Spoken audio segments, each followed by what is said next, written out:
Hi everyone and welcome to Taiwan. Wait. Welcome to Taiwan. That's right, I am back. As soon as I heard about the World Baseball Classic here in Taichung, I decided to come straight back here from Sweden.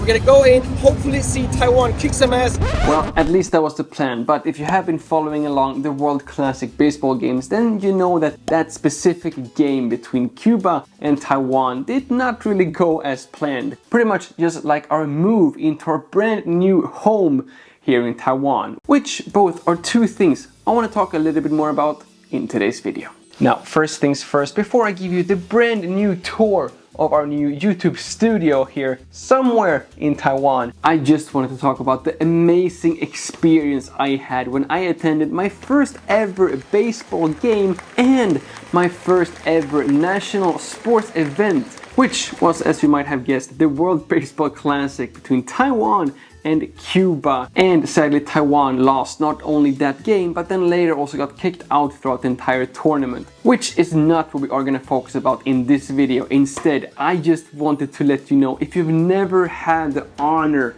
of attending a Taiwanese national sporting event, then you have no idea what you are missing out on. It was unbelievable. Just the entire atmosphere and just the loudliness of the Taiwanese supporters was literally mind-blowing.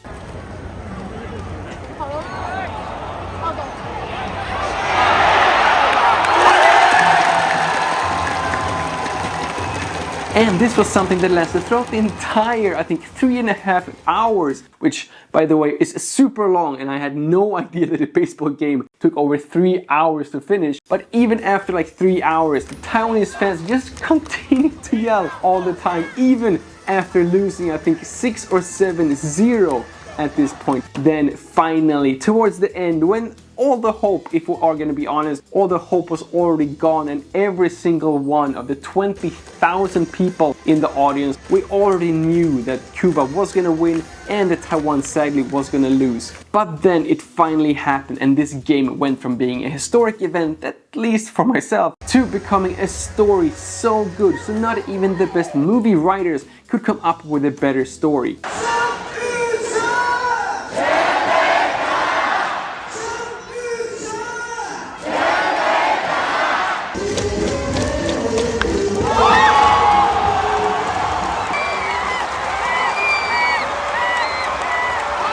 In one of the last few innings of this entire game, Taiwan finally scored 1 point. Not entirely sure what the points are called in baseball, but at least they got 1 point. And this point was what just made this entire stadium, and I think the entire Taichung, or maybe even the entire Taiwan, completely exploding. In Sweden, you will never hear this kind of excitement, never see so many happy faces. Swedish fans would never be this excited as Taiwanese fans when they are scoring their first and actually the only point in a game they are losing 7-1. Absolutely unbelievable, and the best moment I think that I will ever experience in my entire life here in Taiwan.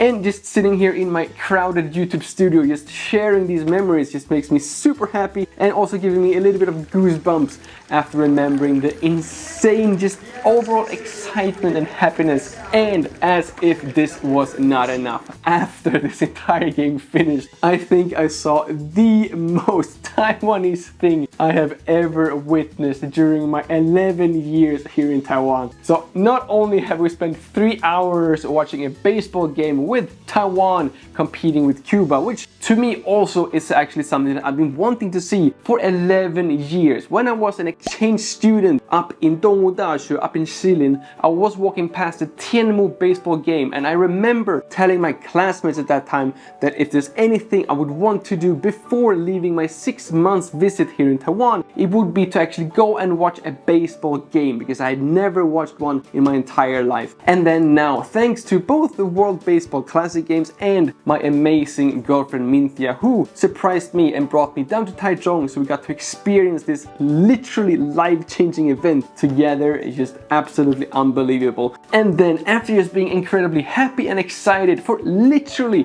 3 non-stop hours. Again, no one cared that Taiwan lost, and we could have lost 20-1.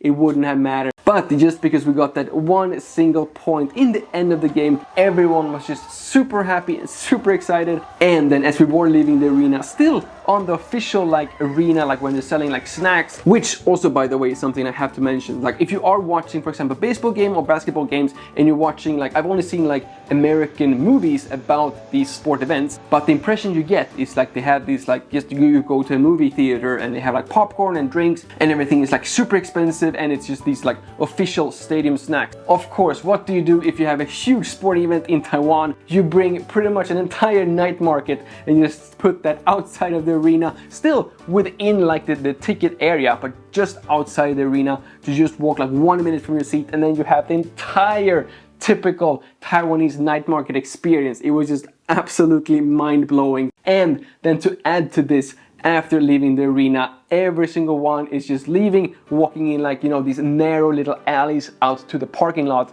and then in the middle of this alley, what do we see? Then of course they have set in a drop-in vaccination booth, so you can get vaccinated for COVID-19 as you are leaving this baseball arena. And I don't know, I just started laughing. It was so hilarious.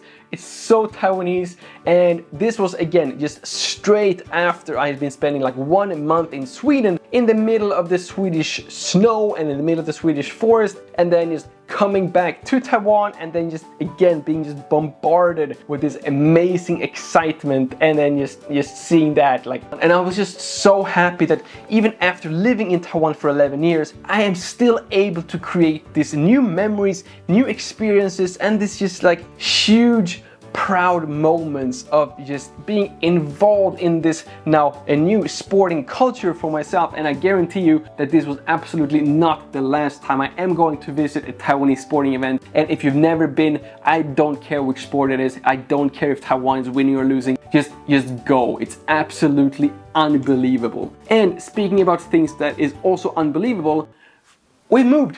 I am no longer a roommate with Yuan. Instead, me and my girlfriend Minthia have found our new home here in Taipei. I don't think I've actually released that information yet. But yes, I guess it's true what they say, that you could take Taipei out of a Swede, but you can never take a Swede out of Taipei. Not sure if that makes sense. But yes, I just wanted to share that we have actually moved to a brand new apartment, which I of course will show you a brand new home tour once everything has been set up. As you can see right now, this is actually our brand new YouTube studio, somewhat of a green screen already, so we thought that was fitting. And then in a few weeks, once everything is set down and all the boxes have been unpacked, of course you will have a fully dedicated tour of this brand new apartment, which I can now already reveal is in Liuchangli. But here in Liuchangli, we can actually from our apartment still see a bit of Hepingdonglu, which of course is the famous road outside of Shida. Brings me back to those very first days I spent here in Taiwan 11 years ago. So although this is a completely new chapter in my life and a complete new area of Taipei, this kind of already feels like home. And this was pretty much how messy it was in our previous apartment. But for those of you who watched my previous videos with Minthia, especially our Q&A videos, and